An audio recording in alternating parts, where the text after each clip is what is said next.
Hey guys, and welcome to EDC-ish. Today we're going to be taking a look at the Chris Reeve Knives Mnandi. As many of you already know, Chris Reeve Knives has stood as a bastion for quality and consistency in the knife world for years. Established by Chris Reeve, a South African native in 1984 while working out of his garage, he began to investigate international contracts and shipping his knives worldwide. In 1989, Chris and his wife Annie moved their company to Boise, Idaho in order to take advantage of the ever-expanding market for his knives in the United States. Chris Reeve Knives is known for two things primarily, the first being quality. Their knives are made to tolerances that surpass the aerospace industry, measuring into the tens of thousandths of an inch. And consistency. With very few exceptions, you can expect the same level of performance from everything that comes out of Chris's shop. Most people, when they talk about Chris Reeve knives, are familiar with the Sebenza or the Umnumzan. But what I wanted to talk about today is the more gentlemanly of their collection, the Mnandi. But before we get too far into it, let's go over some specs. The Mnandi has a 2.75 inch blade with an overall length of 6¼ inches. The weight of this knife is a rough 1.5 ounces. I'm taking that measurement from Chris Reeve as my scale is dead right now.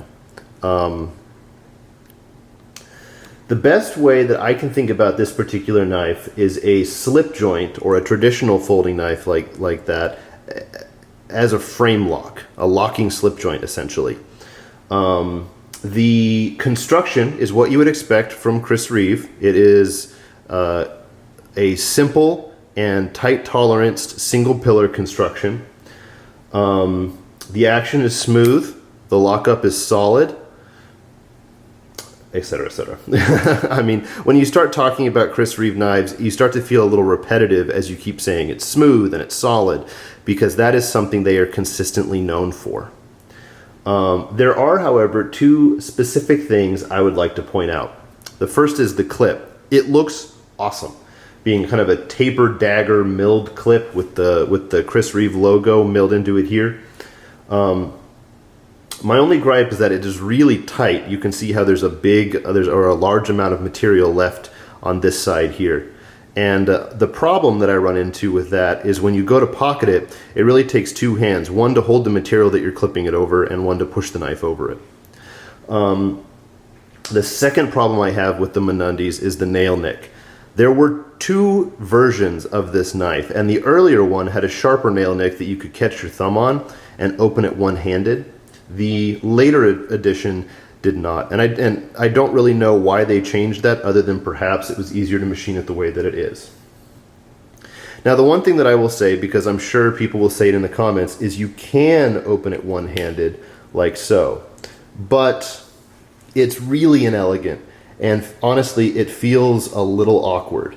So the way that I typically open this knife is a traditional slip joint, two-handed opening. Not a big deal, works well, and is very consistently opening that way. Now, the things I like about this particular knife are it's simple. Like I said before, the construction is very simple. There's nothing too complicated about it. And it carries without being noticed. The size of this when closed in the pocket is tiny. You can put this into a little inner pocket if you have like triple aught design shorts or something like that. It will fit into the coin pocket of most jeans. It's easy to carry it without it being noticed anywhere. The size of it, honestly, is pretty remarkable considering the fact that it has very close to the same cutting edge as the Chris Reeve small Sebenza.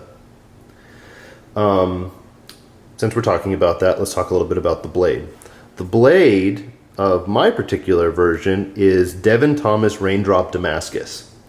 And Damascus for me, Damascus steels in general, are for looks, not performance. I have had a number of knives in Chad Nichols Damascus or the different Rob Thomas or Devin Thomas Damascuses, and they're fine, but I do notice a considerable difference in performance. They don't hold an edge like S35 or even CPM 154. And I find myself having to resharpen them or strop them pretty often. But if you're good with the strop, I will tell you that it will never really be an issue for you. The grind on it is a nice and thin hollow grind. I'm not sure if I'm going to be able to show that to you really. Yeah, nice and thin hollow grind. And it came to me with a really beautiful polished, near mirror polished edge. Do bear with me on the focusing here a little bit. I'm still figuring this camera out, but you can see how like my hand is reflected in the edge. I think that you will find that it performs well for light utility tasks. You won't find yourself defending your life or batoning firewood with this, but you will find it to be quite useful throughout your day. Ergonomically, the Mnandi is excellent. You can see that I'm able to get a full 4-finger grip on it.